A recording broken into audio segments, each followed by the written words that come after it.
Olá pessoal, tudo bom? Sérgio Hart aqui da Cena Digital. Hoje nós vamos falar da transformação digital na Chiesi Farmacêutica, um grupo farmacêutico internacional com mais de 80 anos. E para isso, eu trouxe o Adriano Carmo, CIO da Chiesi no Brasil. Adriano, prazer em ter você aqui conosco. Prazer é todo meu, Sérgio. Agradeço pelo convite. Eu estou convencido que inovação é colaboração, então quanto mais a gente puder colaborar nesse ambiente, melhor. Agradeço bastante pelo convite, é um prazer. Com certeza. Bom, o Adriano ele é natural de São Paulo, formado em engenharia civil, com MBA executivo e extensão em Digital Transformation. Ele passou pela Accenture, pela Bristol Myers Squibb e está na Chiesi há 6 anos e 6 meses. Para quem não conhece a Chiesi, né, a Chiesi é um grupo farmacêutico internacional sediado em Parma, na Itália, com mais de 80 anos de experiência. O grupo ele é orientado à pesquisa, desenvolvimento, produção e comercialização de produtos inovadores para o sistema respiratório, neonatologia, doenças raras e outras especialidades. O objetivo de faturamento do grupo para 2020 é de 2,65 bilhões de euros, né? A Kese está entre as 50 maiores empresas farmacêuticas do mundo, exportando para 70 países e presente diretamente em 28 deles. A atividade produtiva do grupo é feita a partir de 3 fábricas localizadas em Parma, na Itália, Blois, na França, e Santana de Parnaíba, no Brasil. Além disso, a Isso. Chiesi produz ciência e inovação a partir de 5 centros de pesquisa e desenvolvimento localizados na Itália, França, Estados Unidos, Reino Unido e Dinamarca. Bom, após uma apresentação dessas, Adriano, eu queria começar o nosso bate-papo te perguntando sobre que fatores estruturais ou externos levaram a Chiesi a querer entrar numa transformação digital. Bom, Sérgio, eu vejo que a gente tem uma mesma visão dividida em algumas ações diferentes. Então, do ponto de vista corporativo, existe uma ambição, eu diria, de buscar soluções inovadoras no atendimento das necessidades dos pacientes. Então, no fundo, trata-se de buscar ou explorar novas fronteiras, em termos de tratamento e de cuidados. Então, acho que isso representa uma inovação mais disruptiva. No ponto de vista local, a gente tem uma visão da afiliada brasileira que se desdobrou com uma ambição de crescimento, mas acima de tudo de tentar fazer diferente, de começar a trabalhar de uma forma diferente. Então, eu vou explorar um pouco mais essa questão da afiliada, porque acho que eu tenho mais contato e mais poder de alterar as coisas por aqui. Essa ambição local está associada a esse crescimento sustentável, mas também quando a gente fala de ter uma forma diferente de pensar e de trabalhar, é mais ou menos num sentido de você imaginar que a gente está num momento em que a gente tem uma quarta revolução industrial, quer dizer, um momento fantástico para começar a trabalhar nesse tipo de coisa. Se a gente pensar que você tem essa quarta revolução industrial com uma convergência de uma série de tecnologias, sejam digitais ou físicas ou biológicas, nós efetivamente temos a possibilidade de fazer muita experimentação. E aí, no final das contas, a percepção que nós temos e que ainda tivemos e temos é de que para que a gente consiga fazer frente no segmento de mercado que a gente atua aqui no Brasil, e com o tamanho do negócio que nós temos na afiliada brasileira, que a gente deveria fazer de uma forma diferente, que a gente deveria inovar. Então, esse eu acho que foi o grande mote, o grande insight que a gente teve de começar a alocar mais tempo nesse assunto. Do mesmo jeito, a gente tem um conceito de que a inovação ela está sempre centrada nas pessoas e não na tecnologia. Então, um dos valores que a gente tem é foco em pessoas. E, basicamente, quando a gente pensa em questão dos nossos pacientes, dos nossos colaboradores, quando a gente pensa nos parceiros, nos médicos, o entendimento é que quanto mais a gente promover essa colaboração entre todos eles, mais pontos de vistas diferentes sobre o mesmo problema podem aparecer. Então, o foco nas pessoas e principalmente a diversidade estão caminhando em paralelo, né? Então, eu estou convencido que a inovação e a diversidade andam em conjunto. Quanto mais diferente as pessoas pensarem, quanto mais background diferente elas tiverem, mais fácil vai ser para você promover uma ideação. Então, eu vou listar alguns desses principais direcionadores. O primeiro deles eu já comentei, que é esse aculturamento digital. No final das contas, é você conseguir trazer um conceito para os colaboradores do Brasil de que, ao entender um pouco mais de tecnologia e ao promover essa inquietude, essa curiosidade, a gente poderia ter todas as pessoas inovando e não apenas um conjunto de cérebros privilegiados. Então, isso está muito associado a essa questão do foco nas pessoas. Existe um segundo direcionador que vem do comitê executivo, que está associado ao aumento de receita. Acho que isso deve ser padrão na maior parte das empresas. Isso a gente pensa muito em como aumentar a demanda no caso de uma indústria farmacêutica, como melhorar o conhecimento científico para levar esse conhecimento para os nossos médicos, né, indiretamente para os pacientes. Como você garantir que todo o plano de marketing vai ser executado pela força de vendas? Existe um outro direcionador que eu acho que nesse momento é um pouco mais fraco, que é a eficiência operacional. Então, as áreas de suporte acabam nos procurando sempre com aquele conceito de, pô, mas será que se eu fizer isso de uma outra maneira eu consigo ter algum tipo de benefício? Então, isso é um ponto que é bastante interessante. Além disso, existe uma questão associada ao uso da tecnologia em si. Então, esse eu acho que é o ponto mais interessante, porque a gente tem sempre dado um direcionamento de que a inovação tem que começar com um problema de negócio, com um entendimento daquelas pessoas que trabalham com aquele negócio. E assim, se nós conseguirmos trazer uma tecnologia para alavancar a solução, tanto melhor, mas não necessariamente para ter inovação você precisa ter tecnologia, né? Então, eu acho que esse é talvez o ponto mais crítico nessa questão de fomentar a inovação hoje, né, na empresa. É interessante porque você está falando de três aspectos muito básicos e distintos, né? O primeiro, eu acho que é a necessidade de apoiar o crescimento do negócio, que é uma perspectiva básica. O segundo é o reconhecimento de que é importante as pessoas se tornarem inovadoras também, não só o Sim, departamento de P&D, né, de pesquisa e desenvolvimento, mas exatamente. você pode inovar em processo, você pode inovar em serviços, você pode inovar em produto, né? E não precisa ser necessariamente a terceira coisa, que é a questão tecnológica. Mas, de qualquer forma, você está dizendo que existe aí uma indústria 4.0, então, certamente, muita eficiência operacional pode ser ganha, né, com essas Sim, tecnologias, né? Eu acho que vocês também pertencem a um segmento de indústria muito complexo, né? Que tem um ecossistema, que tem médico, tem paciente, tem hospital, tem, muito sei lá, regulado também. Anvisa, né? E vocês têm uma série de condições de contorno e, ao mesmo tempo, de cooperações que vocês têm que estabelecer, né? O fornecedor do princípio ativo do remédio. Então, acho que isso fica muito complexo, mas quando você atinge as pessoas, talvez seja a forma mais inteligente de você abarcar tudo isso que está acontecendo, né? De resolver isso da melhor Sim, eu forma. acredito muito nisso. Sim. Legal. E como é que vocês se estruturaram para a jornada de transformação digital?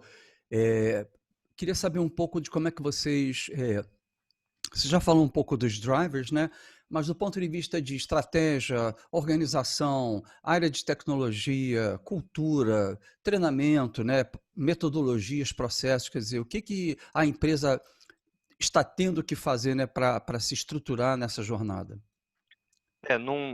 Não tem sido pouca coisa. Nós optamos em dividir essa abordagem para a inovação de novo em dois caminhos diferentes. Então, o primeiro deles está associado a promover uma inovação, eu diria, local. Isso significa experimentar, aprender, verificar se tem valor e se tiver valor, escalar.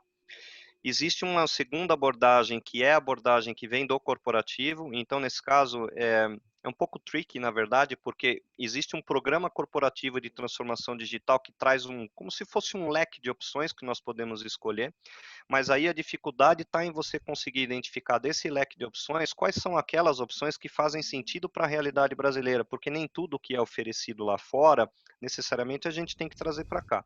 Então, eu vou, de novo, basear minha resposta no entendimento, na explicação daquilo que a gente resolveu fazer a nível de afiliada, a nível brasileiro.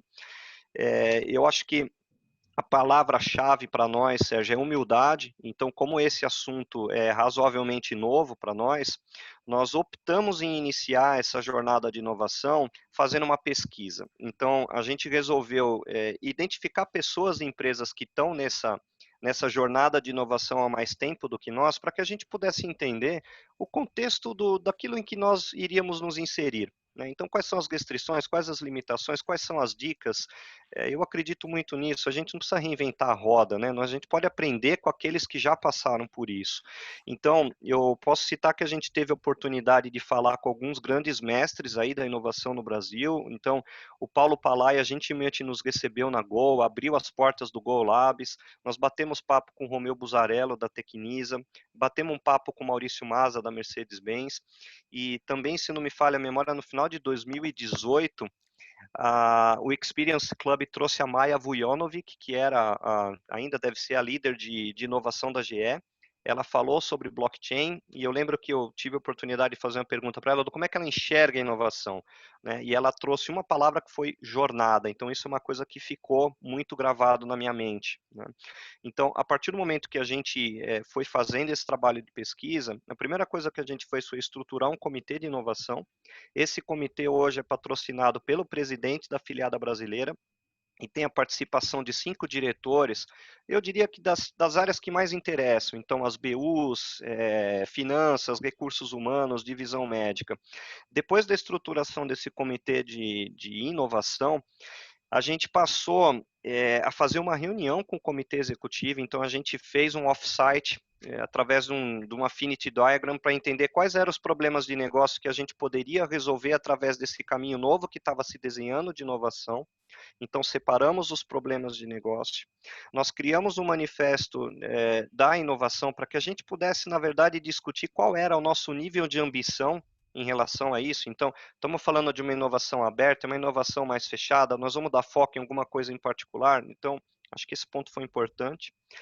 A gente começou a trazer alguns parceiros para falar de tecnologia dentro da empresa, e a gente também trouxe o Felipe Moraes, para fazer um trabalho de 1 ano e meio num planejamento estratégico digital para a unidade de Primary Care. Eu acho que mais para frente na entrevista eu posso comentar um pouco melhor sobre isso. A gente fez treinamento de Design Thinking, mas tudo, Sérgio, para fazer com que as pessoas começassem a quebrar um pouco o mindset e abrir essa cabeça para trabalhar de uma forma diferente, né? Conforme o trabalho foi aumentando, a gente acabou estruturando um grupo operacional de inovação, e isso é uma coisa bastante interessante, porque, como eu brinco dentro de casa, parecia que tinha muito cacique no comitê de inovação e pouco índio. Então, a gente resolveu trazer um grupo com mais índios, com pessoas que, na minha opinião, são early adopters hoje na organização, para que a gente pudesse operacionalizar essa atividade de inovação. Mas tem uma coisa fundamental. Eu não tenho, nunca tive e não vou ter pretensão de que esse grupo de inovação seja o único responsável por trazer coisas novas para a empresa. Na verdade, a ideia não é essa. A gente está prospectando, nós estamos criando essa inquietude nos demais colaboradores para que eles também possam trazer inovação. Então, dentro desse aspecto, nós tivemos uma ideia de começar a tocar e ter contato com empresas que já inovam. Então, a gente começou a namorar um pouco com esse ecossistema de startups aqui no Brasil. Então, eu agradeço muito o Rogério Tamassia e a equipe dele da Liga Ventures, porque eles que estão nos ajudando a fazer todo esse contato com as startups. Com esse contato com as startups, tudo foi crescendo, né? Então, a gente percebeu que a gente precisava começar a organizar uma governança para isso. Então, a gente começou a identificar, por exemplo, como é que eu tenho que comprar? Porque a forma de fazer uma compra como startup é diferente de fazer uma compra de uma empresa grande. Muitas vezes a cotação não faz sentido. Se você tem uma especificidade daquela solução que a startup está trazendo para você, não faz sentido abrir uma cotação no mercado, né? Aquilo pode ser uma solução exclusiva deles. Então, a gente definiu uma nova forma de comprar, a gente definiu uma nova forma de fazer a cotação, de fazer pagamento, porque tem muita startup que não aguenta ficar 60 dias para receber um primeiro adiantamento. A gente definiu um modelo para usar os recursos de inovação. Então, significa que tudo aquilo que esse grupo de inovação trouxer, como aumento de receita ou redução de despesa, no primeiro ano volta para o grupo de inovação e, a partir do segundo ano, vai para a empresa como um benefício. começamos a ter dificuldade de explicar para os colaboradores o que é um projeto de inovação e o que é um projeto tradicional, então a gente teve que montar um material para explicar qual que é a diferença de um e qual que é a diferença do outro. Tivemos que trazer uma plataforma de colaboração, foi interessante porque acabou batendo aí com o Covid, a gente trouxe o Office 365 e resolvemos, assim, como é que é o fluxo de inserção de uma nova solicitação, de quanto em quanto tempo que a gente tem que se reunir, qual o grupo que vai se reunir, quais são a divisão de papéis e responsabilidades, né? Então, no final, o grande objetivo disso tudo é conseguir fazer com que o ciclo de inovação seja diferente de um projeto tradicional. Então, a gente está trazendo, tentando experimentar com metodologia ágil, para fazer um ciclo mais curto, um ciclo mais rápido, com um escopo menor, mas que, acima de tudo, que o foco esteja em entender o benefício que aquele projeto vai trazer. É mais uma questão de entender o benefício do que sair fazendo interface logo de cara. Avaliou o benefício, viu que ele resolve o projeto de negócio, a gente abre um segundo ciclo, eventualmente joga para um portfólio do projeto tradicional, né? Então, essa tem sido a forma como a gente está se organizando dentro de casa. Só para compartilhar com o pessoal que está assistindo a gente, eu queria ressaltar o seguinte: o Adriano, né, a empresa do Adriano Chiesi, ela fez uma coisa extremamente interessante, né? Primeiro, foi feito esse retiro, onde os executivos então começaram a definir qual que era a ambição deles e o posicionamento em relação à inovação. Isso é uma coisa muito importante, porque uma vez que a alta diretoria está consciente de que é preciso transformar, que é preciso inovar, precisa se saber duas coisas: aonde que se está e até onde se quer ir. E quando você então pega esses executivos e define esse, como você falou, esse manifesto, né, é uma forma de você dizer como a empresa vai se posicionar para o futuro. Então, quem está nos assistindo, isso é super importante. Antes de começar a fazer coisa e gastar dinheiro, né, saber para onde se quer ir, porque isso depende muito do orçamento, da cultura da empresa, e aí, em função disso, se estabelecer, então, as iniciativas de inovação, né? Então, como o Adriano aqui falou para a gente, criou-se uma governança específica e criou-se um grupo de inovação também que começou a tentar entender os principais problemas da empresa, né? E um passo posterior a isso é quando você começa a fazer, vamos dizer assim, a trazer uma metodologia ágil para que você comece a formar equipes, né, que não estão mais voltadas a projetos, né? Você até pode ter equipes temporárias, mas você vai ter equipes de inovação que podem ser permanentes, que são voltadas a produtos. Então, o que tem inovação é produto, né? Você pode ter projetos de inovação, mas a ideia é que você tenha produtos que estão constantemente sendo inovados. Daí a metodologia ágil que o Adriano está, que a Chiesi está implantando lá com eles. Então é muito importante pontuar isso, porque poucas empresas começam essa iniciativa dessa forma estratégica, de cima para baixo, estabelecendo um manifesto, né? Identificando nas altas áreas quais são os principais problemas de negócio. Geralmente o pessoal começa de baixo para cima, De e baixo para aí a cima. coisa não voa, né? Voo de galinha, né? A coisa fica meio que uma ou outra inovaçãozinha, mas não tem nada estrutural, não há transformação, né? Então, eu queria só ressaltar esse ponto, que eu acho que foi um ponto extremamente importante aí que você está compartilhando com a gente. E Legal, nessa legal. sequência, o que você pode compartilhar com a gente em relação a resultados que vocês já obtiveram nesse processo, nessa jornada? Eu vejo que a gente tem uma proposta de trabalho na Chiesi que ela está muito associada a uma progressividade da forma como a gente tem abordado isso. Então, a gente começou com, putz, eram duas pessoas, eu e mais o diretor da unidade de Primary Care, e isso foi um sonho que foi sendo criado. Hoje a gente já está com 10 pessoas formalmente alocadas entre o comitê de inovação e o grupo. A semana passada a gente está trazendo mais dois estagiários, então a estrutura está começando a tomar corpo, mas eu diria que acima de tudo, Sérgio, o interessante é a abordagem.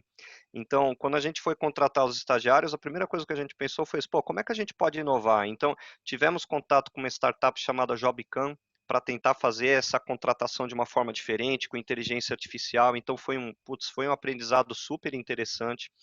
Depois a gente promoveu com a Liga Ventures o que ele chama de Pitch and Pizza, A gente chamou toda a liderança da Chiesi, gerentes e diretores, para participar de um dia em que nós, junto com a Liga Ventures, nós selecionamos 5 startups que têm mais foco naquilo que a gente gostaria de resolver. Então, pegando aqueles problemas que nós identificamos no offsite, nós selecionamos alguns, encaminhamos isso para eles, e aí eles identificaram no mercado, fizeram um screening e trouxeram 5 startups. Então, a ideia disso era criar um awareness para a empresa, mas, de novo, acima de tudo, criar uma inquietude, de dar esse conceito para o pessoal de que o mundo está girando, quer você queira ou não queira, a inovação está acontecendo lá fora. Ou você embarca, ou você vai ser embarcado, digamos assim. Então, tudo isso a gente acabou fazendo para criar esse awareness, a gente fez um treinamento em design thinking também, para criar uma nova maneira de pensar, e eu posso dizer que assim, os frutos estão começando a ser colhidos agora. Logo que começou a Covid, para dar um exemplo, o departamento jurídico resolveu implantar uma ferramenta de assinatura digital de contrato. Sérgio, acho que foi uma das primeiras vezes que ninguém de TI foi lá sugerir alguma coisa, partiu da área. A área teve a ideia, implementou, trouxe. Então, é justamente isso que a gente quer. Quanto mais gente puder trabalhar nesse assunto, melhor. O planejamento estratégico digital foi um trabalho de 1 ano e meio, mais ou menos, em que a gente começou entendendo, do ponto de vista de marketing, o que faltava, quais os problemas que a gente deveria abordar. Então, nós trouxemos o Felipe Moraes para nos ajudar a fazer um entendimento do que a gente deveria abordar. Então, ele criou um mapa junto com as áreas, dizendo o que deveria dar prioridade, o que queria permitir ao marketing, também ao RH, de ter uma sugestão daquilo que poderia ser feito para cada uma das marcas, mas também para a Chiesi, do ponto de vista institucional, porque isso é fundamental. Né? Nós tivemos o insight que as nossas marcas são mais fortes do que a empresa, então esse vínculo entre empresa e marca é fundamental. A gente fez algumas apresentações internas sobre inovação, então, para trazer tecnologias, e aqui tem um ponto que eu acho que é super interessante. Não adianta trazer a tecnologia por trazer. Tem que ser alguma coisa, na minha opinião, que já tenha um certo grau de maturidade e que ela seja financeiramente adequada e que também ela tenha uma maturidade no mercado que me permita ter um parceiro que me possa ajudar a implantar essa tecnologia. Então, a gente começou a fazer isso. Hoje a gente está com 5 projetos em andamento, então eu tenho uma experimentação com realidade aumentada com RH para criar awareness. Então, foi uma sugestão do nosso parceiro, da Alpha Graphics, da gente conseguir criar esse conceito dentro da empresa, trazendo exemplos e fazer com que as pessoas, de novo, tenham essa inquietude, né? E falam, pô, mas se isso funciona para RH, por que não poderia funcionar, por exemplo, para ter um contato com o nosso médico de uma forma diferente? Né? Tem um segundo projeto que é um chatbot para a divisão médica, então é uma experimentação com inteligência artificial. E eu tenho mais 3 projetos que nesse momento ainda são confidenciais, mas eu posso dizer que um deles está abordando a unidade de primary care, que são todos os medicamentos que não precisam ser administrados em hospitais, são medicamentos com uma complexidade um pouco menor, então você encontra o medicamento na farmácia. Existe um outro projeto que está tocando uma área nova na Chiesi, em Special Care, que fala de doenças raras, então é um projeto que está terminando também super interessante, bem fora da caixa. E tem um terceiro projeto que é uma parceria que nós estamos criando para gerar awareness na organização. Então, está no começo, vai fazer 3, 4 meses que nós estamos abordando esse assunto com o parceiro, mas em breve a gente vai ter novidades, acho que vai ser bastante interessante.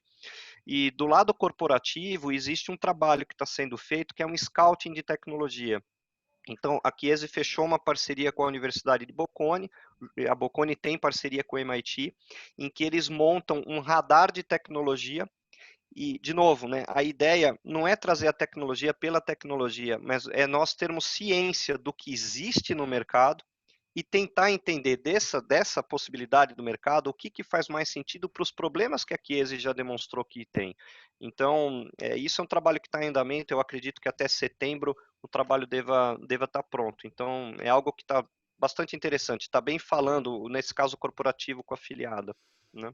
Eu acho que também, mais uma vez, para ressaltar ao pessoal que está assistindo a gente, uma coisa me chama a atenção. Eu acho que é muito importante despertar, como vocês estão fazendo, essa curiosidade nas pessoas, esse espírito, né? Se isso funciona naquela área, por que não pode funcionar na minha aqui Sim, no jurídico, né? Se eu posso usar exato, exato. blockchain para cadastrar uma como se diz, um registro de imóvel, né? Por que que eu também não posso registrar aqui um contrato de patente, por exemplo, num blockchain?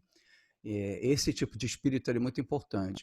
E uma coisa também que eu tenho falado muito, principalmente nos meus webinars e workshops, é o seguinte: é muito importante o pessoal de negócio, acima de tudo, entender o que está acontecendo e por que está acontecendo. Fala-se muito pouco sobre isso e geralmente vai-se direto para a questão da agilidade e de mapear as novas tecnologias. Mas é muito importante, eu acho que o nosso executivo, principalmente no Brasil, ele está muito distante do que se chama nova economia e o que constitui a nova economia e quais são os Uhum, fundamentos dela. uhum. Na medida em que o executivo passa a entender isso, ou seja, que o cliente agora é rei, que agora você tem uma cauda longa, que você pode usar o efeito rede, que as plataformas digitais vão ser o novo terreno de briga, né, entre as empresas, né, e que você tem que se posicionar em relação à sua plataforma, né, se você vai ser dono de um ecossistema ou não, eles vão com mais clareza entender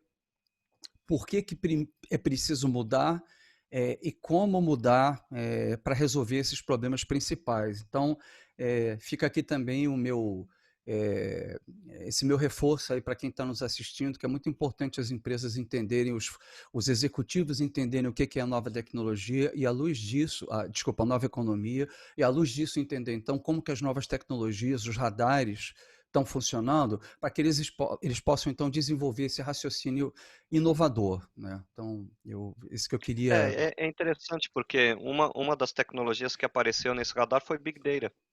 E muitas vezes eu tenho algumas solicitações que, sei lá, vamos trabalhar com inteligência artificial, com deep learning. Pô, mas espera aí, tem uma tecnologia mais amadurecida que potencialmente a gente poderia abordar nesse problema aqui que você trouxe. Porque, de novo, eu não vou abordar uma tecnologia porque a tecnologia está em voga, mas eu tenho que partir de um problema de negócio. Então, eu acho que isso está sendo É, bastante interessante, sabe, Sérgio? isso Bem é, isso interessante de é, ver a é, reação. é- é importante a Tá? gente É, separar, né, o que é uma solução procurando um problema e um problema que exato. precisa solução, né? Que precisa de solução, exatamente, Então, exatamente. essa aqui é a arte É. da coisa, né? Bom, agora vamos falar um pouquinho, conta pra gente um pouco das dificuldades, os principais desafios aí que vocês têm passado nessa jornada. É, eu começaria dizendo que por ser uma indústria farmacêutica, é inevitável de falar do aspecto regulatório, né? Então, a indústria farmacêutica enfrenta um conjunto de regulamentações que são sérias, que são importantes, que precisam ser consideradas. E eu particularmente enxergo compliance como um parceiro, não como uma dificuldade, porque é através do compliance que a gente consegue entender onde que estão as restrições, porque no final das contas, uma boa área de compliance nunca vai te negar a fazer coisas, mas ela vai te orientar a forma correta de fazê-las. E a mesma coisa acontece no jurídico. Então, hoje eu posso dizer que no caso da Chiesa, esses dois departamentos estão on board conosco. A gente, de certa forma, tem procurado envolvê-los não exatamente bem no começo, porque a ideação ela dá foco nas possibilidades e não nas restrições. Então, a gente primeiro faz uma ideação para realmente divergir, e depois que a gente consegue ter, logo na sequência, um pouco mais de entendimento do escopo que a gente quer abordar, a gente traz o compliance, traz o jurídico e entende de que forma que isso pode ser feito. Mas, inevitavelmente, existem coisas que não podem ser feitas por causa da legislação. Uma outra limitação que a gente tem é um aspecto cultural que está associado ao entendimento do que é inovação. Então, a gente tem trabalhado e tentado trabalhar de uma forma bastante profunda para quebrar o conceito de que a inovação corporativa não necessariamente significa criar um Facebook dentro da empresa. Ela pode ser incremental, ela pode ser associada a um processo. Não necessariamente eu tenho que trazer um aplicativo novo, eu tenho que trazer um sistema novo.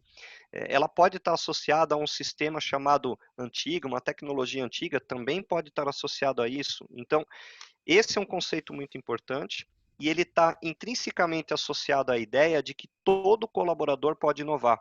Eu não preciso ter um MBA ou ter uma pós-graduação para trazer uma proposta. Na verdade, o que a gente tem percebido, Sérgio, é que quanto mais a pessoa tiver na ponta, mais facilidade ela tem de entender o processo e de trazer sugestões. ela pode não entender da tecnologia, mas da tecnologia vamos entender nós, ela tem que entender do processo.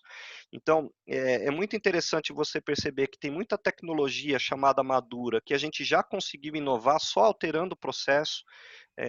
Tem exemplos associados à redução de necessidade de impressão, só de mexer no processo, não necessariamente trazendo uma tecnologia nova.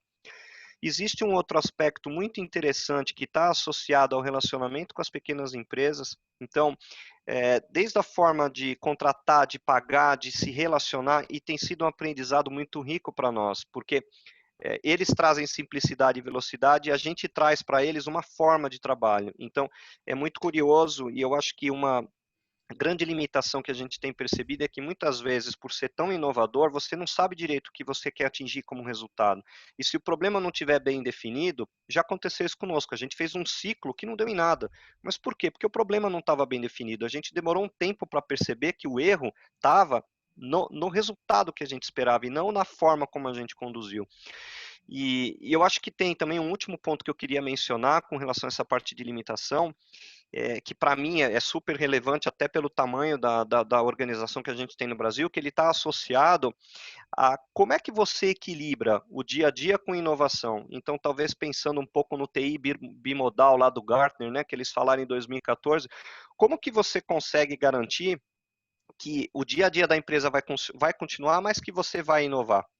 Então, a gente tem tentado fazer isso através de uma segregação de funções, em que eu tenho uma área para fazer a prospecção, e essa prospecção ela tem que ser tecnicamente simples. O objetivo da prospecção está na validação do valor para o negócio, não em termos de tecnologia. Então, vou dar um exemplo muito rápido. Se eu vou fazer um projeto de chatbot, eu não vou fazer interação com 5, 6 sistemas que a farmacovigilância utiliza. Eu vou validar se o canal vai funcionar legal, se vai ter aderência por parte dos pacientes, se as perguntas que nós estamos colocando lá e a forma de resposta estão fazendo sentido. Se tudo isso validar e o MVP passar, opa, fase 2, eu crio um projeto oficialmente, jogo para a equipe de TI e aí nós vamos trabalhar para montar as interfaces. Então, essa limitação de capacidade de alocação de recurso tem sido bastante importante para nós. Eu acho que isso faz parte, né, do processo, né, porque os teus recursos são escassos, né, em toda empresa, e você precisa eventualmente começar a desviar recursos para ver se é questão da inovação.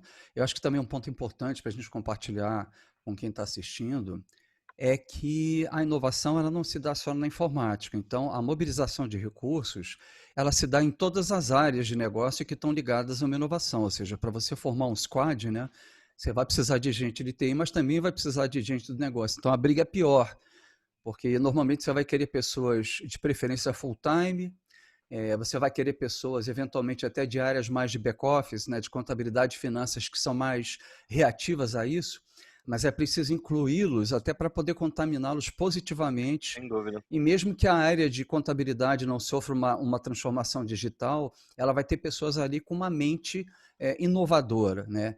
E a segunda coisa é que você não inova só em tecnologia, você inova em processo, você inova em produto, você inova em serviço, né? E você inova em modelo de negócio, né? Então, eu tenho aqui dois exemplos muito interessantes, né? O primeiro é de uma construtora que ela resolveu inovar, porque ela estava percebendo que o comportamento do consumidor estava gerando uma demanda muito mais de imóvel alugado do que de imóvel comprado. Então, eles fizeram uma empresa de construção focada no aluguel de imóvel. Eles construíam Uhum. para alugar o imóvel e eles vendiam para fundo imobiliário, não para as pessoas.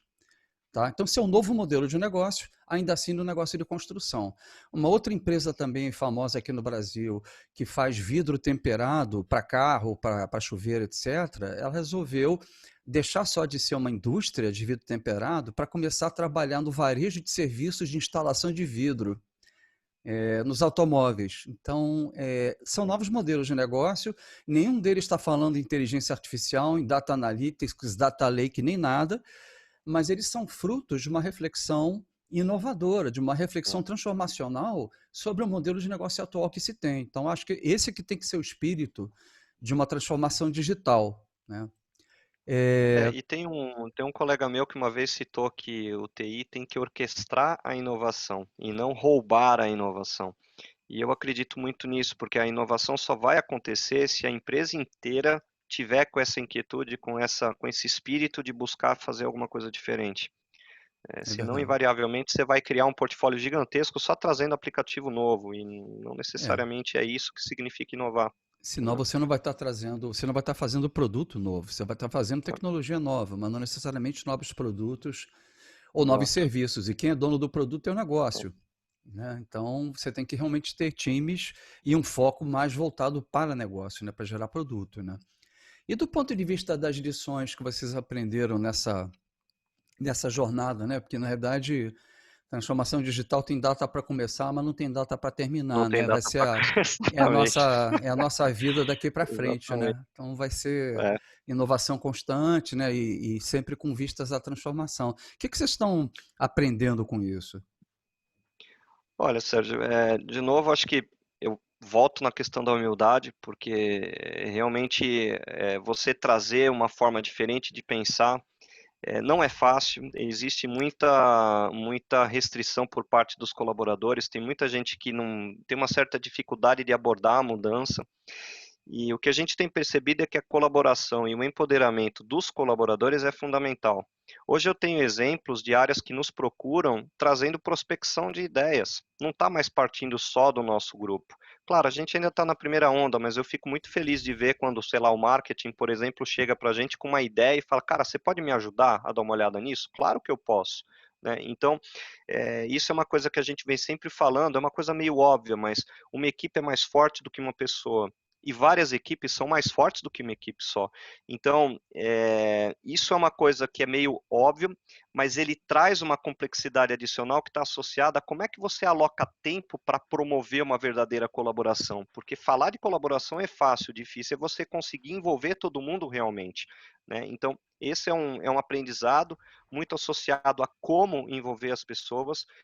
Se você traz top-down uma ideia e fala para a pessoa que ela tem que implementar, normalmente as pessoas não recebem isso de uma forma muito adequada. Então, se você traz uma pessoa na concepção do problema e caminha junto com ela, o engajamento é muito maior. Né? Então, eu acho que a chave nisso é começar da forma correta, identificar da forma correta quem é o patrocinador e qual é o problema, porque o problema tem que fazer sentido, né? Não pode ser uma coisa qualquer. Uma outra coisa que a gente percebeu é que para você inovar, você tem que sair do escritório, tem que ver o que está acontecendo no mercado. O Brasil tem sido riquíssimo nisso. Eu estou nisso há um ano e meio, mas eu fico impressionado com a quantidade de eventos, de pessoas, de empresas que já estão inovando. E é fundamental sair do escritório, não adianta. Tem que sair, tem que acompanhar, tem que abrir a cabeça. Outra coisa que a gente percebeu é que para inovar, você tem que experimentar, tem que pôr a mão na massa e tem que estar disposto a errar. Mas se for errar, erre rápido. E ao experimentar, você tem que também entender qual é o teu apetite para o risco, até quanto que eu posso errar, no que eu posso errar. Então, essa experimentação e essa ideia de fazer em ciclos tem sido bastante interessante para que você consiga identificar se o valor faz sentido e se fizer sentido, você vai refinando. Então, por isso que eu comentei da metodologia ágil, que é uma coisa que hoje a gente não usa, a gente está experimentando, nós estamos aprendendo e está sendo bastante interessante, né? Então, eu diria que um outro ponto que eu queria ressaltar também é essa questão de que a inovação faz parte da empresa, ela não faz parte de um departamento em particular. Então, se a gente criar um conceito de que, eu como colaborador estou tranquilo porque tem uma área que vai trazer inovação para mim, putz, isso não vai dar certo. Né? Isso não vai dar certo. Perfeito. Então, eu acho que isso tem sido um aprendizado diário, né? E eu fico feliz quando a gente consegue envolver mais pessoas e consegue ter esse entendimento do qual vai ser a próxima prospecção que a gente vai fazer. Eu É um acho que ciclo sem fim, né? eu acho que depois que você consegue sensibilizar, engajar a diretoria, definir uma direção estratégica, identificar quais são os principais blocos de problema na empresa, o próximo desafio realmente é mobilizar e engajar as pessoas, né? E aí eu acho que talvez as metodologias ágeis, né, e toda essa estrutura ágil possa ser bastante conveniente nesse momento, porque é um momento em que você começa a agrupar pessoas em cima de problemas que eventualmente até elas mesmas estão identificando, você dá Sim, autonomia para elas e essas pessoas começam já a trabalhar em time, né? Mas, obviamente, isso tem que ser uma coisa paulatina, né? Você vai começar com um time, dois, né? Depois você vai tendo uma multiplicação, né, uma exponencialização desses squads aí, né? Sim, Mas a sequência é essa, e essa multiplicação é que vai efetivamente convencer as pessoas. Na hora que o executivo mete a mão na massa, eu acho que ele começa a mudar a perspectiva dele, né? Porque senão fica muito intelectual a sem coisa, né? dúvida. Sim, E sim. os workshops que eu tenho feito sobre estratégia digital têm sido muito assim, com dinâmicas onde a gente bota as pessoas para fazer business canvas da empresa, as pessoas para discutir que É, ponto que sim, epicentro do business canvas ele pode ser sim. passível de transformação, quais seriam as ideias, as proposições de valor. E nessa hora o pessoal começa a articular as categorias, os conceitos que eles aprenderam, e o resultado é melhor. Eles compram mais o conceito porque eles entendem, eles degustam aquilo, né? Ah, Muito legal. Adriano, mais alguma coisa que você gostaria de mencionar antes da gente. Estamos chegando aqui no final do nosso papo. Você gostaria de dar alguma última mensagem? eu acho que essa questão da curva de engajamento é fundamental e eu estava te ouvindo falar a respeito, né, de fazer as apresentações. Isso é fundamental. Essas innovation pills, elas fazem com que as pessoas tenham aquela inveja positiva, né, porque a pessoa começa a pensar que, pô, se determinada pessoa, determinada área ou determinada função está fazendo isso, pô, por que que eu não estou fazendo? Por que que eu não pensei nisso? Por que que eu não poderia propor alguma coisa? Então, isso é fundamental, é isso que vai fazer com que a empresa gire nesse conceito de inovação. É claro que não é tão simples assim, Sérgio, porque no final você tem que manter a empresa funcionando, mas o fato de você conseguir criar um engajamento em que as pessoas sugiram coisas, no meu ponto de vista, já é maravilhoso. O próximo passo é você ter um refinamento na prospecção e ter um refinamento na implementação, né? Porque também não adianta só ficar prospectando e não implementar nada. Sim, e ter É resultado, né? fundamental Acima de você fazer tudo. acontecer. Você tem que entregar resultado no final das contas, né? Eu acho que o resultado ele é uma coisa muito importante e são poucas as empresas que têm fôlego financeiro para investir em inovações que vão dar frutos 5, 7 anos depois, né? Como a Amazon, Sim, que tem essa possibilidade, né? Mas eles mesmo assim, é interessante que eles têm métricas para saber que aquilo vai dar certo, apesar de não ter dado certo ainda, mas realmente são poucas, né? Nós que somos mortais aqui, né? Eu acho que a gente tem que começar aos poucos, né? Começa com um squad, depois você vai aumentando, e tem empresas que passam a ter centenas de squads, né? Tem se não me engano, eu não sei se foi a Siemens, a Bosch, mas uma dessas empresas alemãs aí, que ela se transformou totalmente numa empresa ágil, né? E demorou 5 a 7 anos para ela fazer isso. Ela começou com um sim. squad, no final até a Uhum. diretoria, as reuniões da diretoria eram reuniões ágeis, né? Eram reuniões desse tipo, né? E foi todo um aprendizado, né, que eles fizeram. Então, acho que toda empresa deveria almejar isso, né, sem necessariamente precisar chegar lá, mas ir nessa direção, né? É isso, Adriano. Eu queria te agradecer muito aí a sua participação. Foi muito bacana essa troca aí. Eu acho que deu para aprender bastante aí com a história de vocês. Eu desejo muito sucesso. Espero que daqui a um ano a gente esteja sentando novamente aí para Ah, você sem dúvida. contar mais conquistas aí da Chiesi a nível Brasil, como é que o Brasil também mostrou para a matriz na Itália, né, que vocês puderam criar coisas que são inerentes aqui à nossa cultura, né, ao nosso ambiente de negócios. Queria agradecer também àqueles que estão nos assistindo, né? E dizer que eu vou deixar nos comentários aqui embaixo alguns links interessantes para vocês, como, por exemplo, o e-book da transformação digital, que é o download é grátis. Vou deixar para vocês também o link do webinar sobre introdução à transformação digital, que vai possibilitar que vocês entendam a conversa que eu estou tendo aqui com a Adriana, com os outros colegas, para que vocês também possam obter o máximo possível de benefício.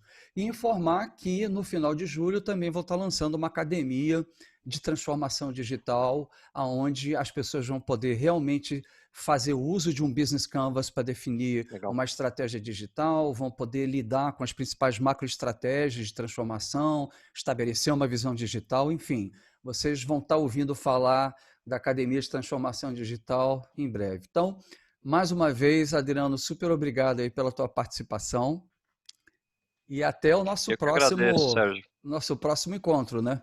Se Deus quiser. E Deixa aberto o canal, estou à sua disposição, à disposição dos colegas, quem estiver nos assistindo, se concordar com algo, não concordar com algo, É entre em isso aí. contato, vamos discutir, porque é Coloque assim aqui que a nos gente comentários. cresce. Tá? É isso aí.